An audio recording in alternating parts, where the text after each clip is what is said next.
my right and to your left. This is Mr. Lyndon Chester on the violin, ladies and gentlemen. And he's gonna shut it.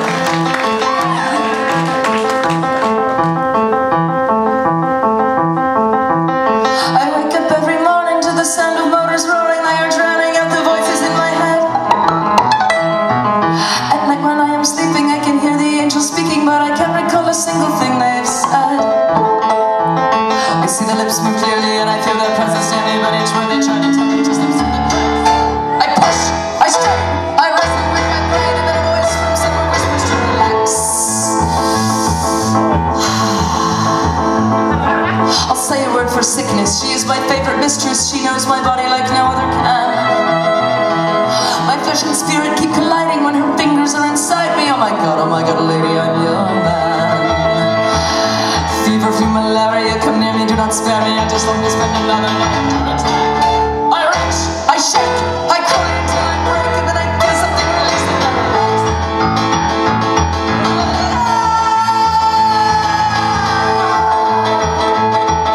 I bang my head for days against the walls inside this maze. I've never been too good at this kind of thing.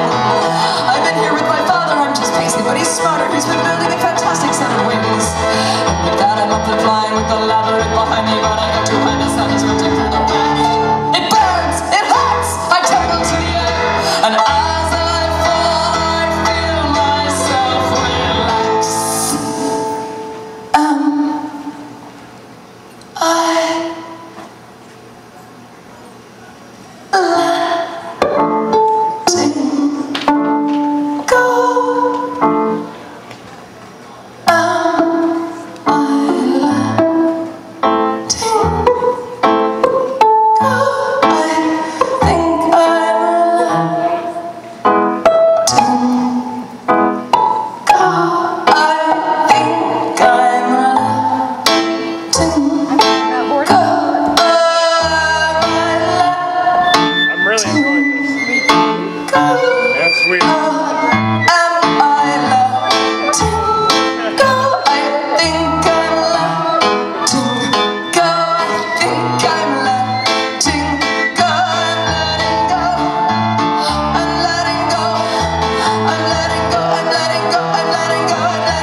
Still drowning out the voices in my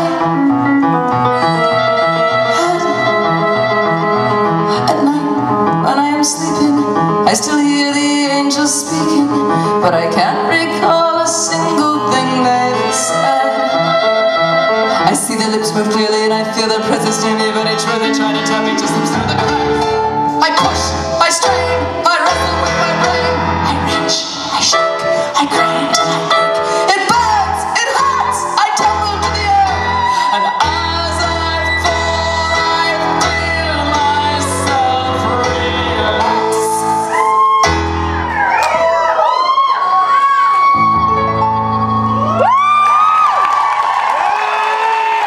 Mr. Lyndon Chester on the violin.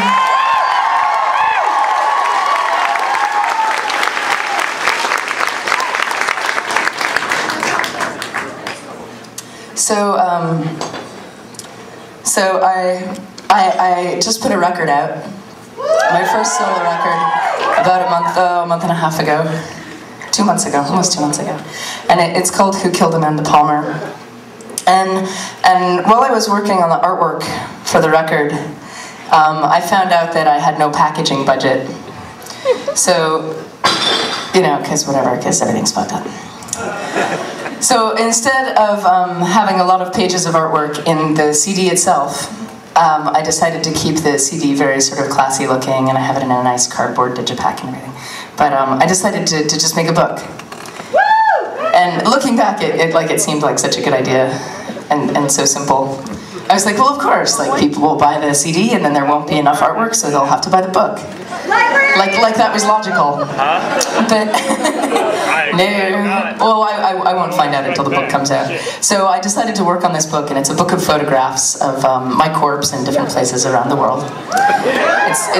We were hoping to get it done by Christmas because it was like a cheery Christmas theme, but we didn't. And well, as I was working on it, I was like, you know, it really needs some text because otherwise it's just photographs.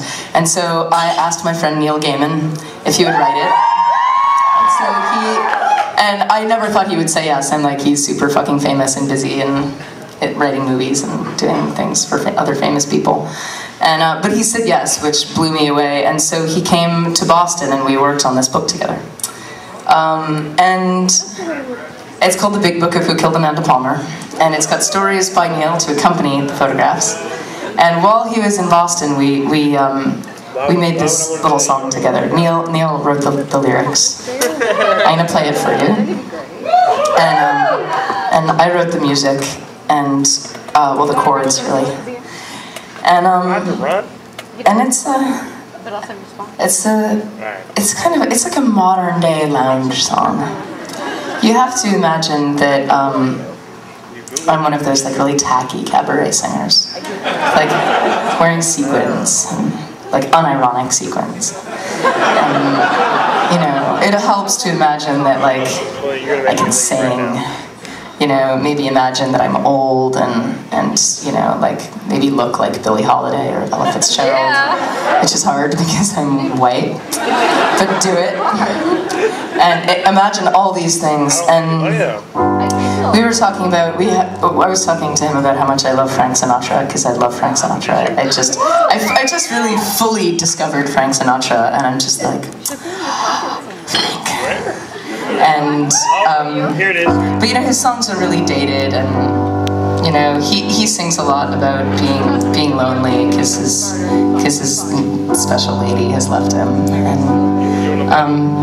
you know, and when Frank is lonely, he sings a song about it. And he talks about how you know, he's depressed because he's got nobody to dance with, and he goes to the bar and stays there till 3 in the morning and drinks and smokes, and you know, Frank didn't have the internet. I just realized that had Frank had the internet, things would have been so fucking different. So maybe this is what this song is really about.